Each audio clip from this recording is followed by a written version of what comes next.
It is well known that owner-occupied residential neighborhoods serve as stabilizing forces preventing urban decay and sustaining the city's tax base. Planners and citizens also know that these neighborhoods are easy and cheap targets for conversion to non-residential uses. In our neighborhood in particular, we've had recent issues with residential areas being used as parking lots, converted to religious institutions, or RV parks. Very simply put, how would you protect neighborhoods from the conversion of homes to institutional uses? And we'll start with Mr. Poe and then continue to the right. Can you repeat the actual question, please, Jim? We have problems with homes being converted to non-residential uses. In particular, for paid parking. Yeah, just the question part. I understand your... How would you protect neighborhoods from the conversion of homes to institutional uses? Okay, yeah. You know, Gainesville is a community, we're a mixed community, and we're not unlike any other university community that faces a certain set of challenges, you know, from a very large itinerant rental population. So the key that all of our neighborhoods have, including the one I live in, Forest Ridge, the surrounding area right here in College Park, and actually radiating out several miles, is making sure that the codes that the city has in place are consistently enforced, that allow for a quality of life in those neighborhoods that is amenable and acceptable to all of the residents that live there. And so, for example, in my neighborhood, Forest Ridge, they had a significant problem with parking on yards, that sort of thing. They were able to bring their community together to get a special parking overlay that very clearly defined what was acceptable and not acceptable in that neighborhood.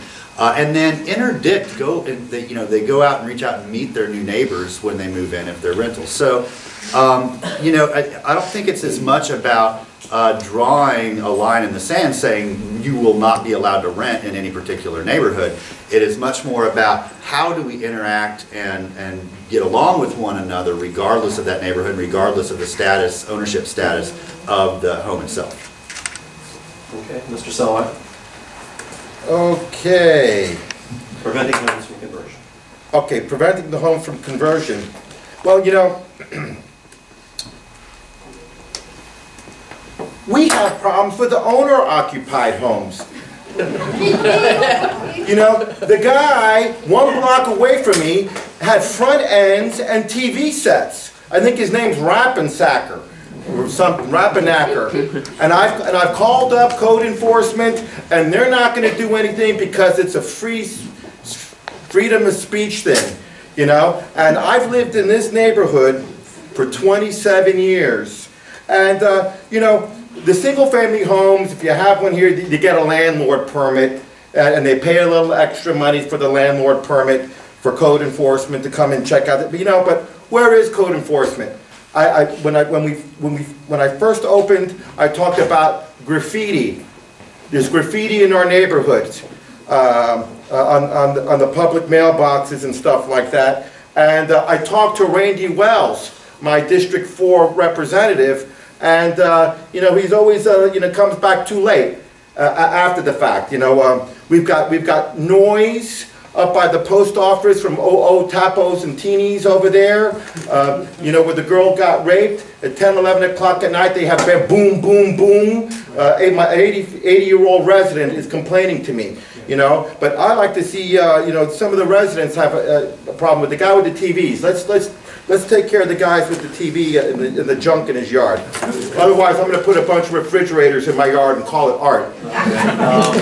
Mr. Scott, the conversion of homes for non-residential uses. Say again, please. The issue is the conversion of homes for non-residential uses. Yes, no, absolutely. First and foremost, I believe we must stand up for protecting the stability of long-term residential neighborhoods that are under stress and pressure to maintain their charm and character. We need to do that. I respect the right of property owners, but I've been in the same situation as many of you. I live over by Gainesville Health and Fitness, and I had a rental property with 10 cars in front of it, and they played beer pong every night. And I was studying for my law school exams and trying to sleep, and that just didn't work. So I was able to reach out to code enforcement and GPD and found that to be a very effective mechanism, although it took a couple times to get the process rolling, to get the property owner to take the action to get the premises in sync with what we need in the neighborhood. So very sympathetic to that, and again, I'm a firm believer of code enforcement and maintaining the character and charm in neighborhoods. Just want to follow up briefly in my remaining time to some of the responses on the biomass thing, because again, the time was limited. It's a big, complicated subject.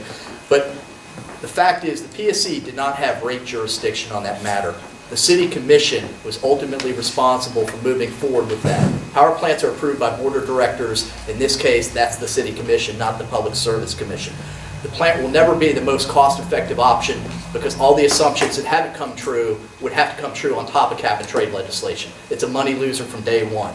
But again, Mr. Grundy is an intelligent man. I can't speak for his ability to understand the plain language of the commission order, but it's right there, folks. We told them that if the assumptions associated with this project do not come to fruition, the City Commission needs to act accordingly. Thank you. Mark Vensky. This is the first I've considered this matter, this issue, but what came immediately to mind, even before the other candidates mentioned it, was code enforcement. We do have kind of a seesawing of sentiment on matters of regulation. We have those who are ideologically opposed to regulation of any kind, or any appreciable regulation. And then we get squawking when lack of regulation causes problems. I think of the banking and finance fiasco nationwide in this matter. I simply think we need better code enforcement. I think some good social marketing would help, which is our City of Gainesville Communications Department doing a good job using what media are available to them to educate people about the need to respect those neighborhoods. But as far as conversion from one use to another, that's whether it's done pirate-wise, without seeking permission or with permission, I think we need to affirm as neighborhoods the sanctity of those neighborhoods and make that known to our public officials and seek better code enforcement. Mr. Grundy. Question on the are you going to go always the same order? No, I'm moving it around. So we start with Mr. Engel, then we start with Mr. Poe. I'm shifting it around. All right. Two things. I guess really the root of this question really comes out of two things. We have to understand that sometimes we have a culture. For example, some neighborhoods are in and around the football stadium, and when we're in and around the football stadium, sometimes we know that with the culture comes folks that are going to tailgate around there. We're going to have folks being loud. We're going to have all kinds of things. We're going to have folks that rent. So these are some of the things around the culture that we got to expect in Gainesville, especially in certain areas. But I do understand also that we need to be pragmatic. I somewhat can understand what Mr. Vensky was saying when it comes to regulation and those that squawk about regulation. I think our approach as a city commissioner needs to be, we need to have a balanced approach when it comes to use of code enforcement. Some things that I've heard recently that cause for concern and give me pause, especially when it comes to our culture of folks that when we have football games here, we do have folks that tailgate. We have folks that tailgate because it's just part of the culture. And it's been around for hundreds of years, or quite some time. Maybe not that long, but I made y'all laugh. That's good. But we understand that for many of us that have football games on Saturdays, we have that kind of culture. I think we have to understand that, but we also have to have a balanced approach to the regulatory process when it comes to codes, etc. So what is my stance on the conversion of homes to non-residential uses? It will be the same as anything. We have a codes enforcement department. We understand and respect staff to do their job and should continue to support them. Thank you. Mr. Washington.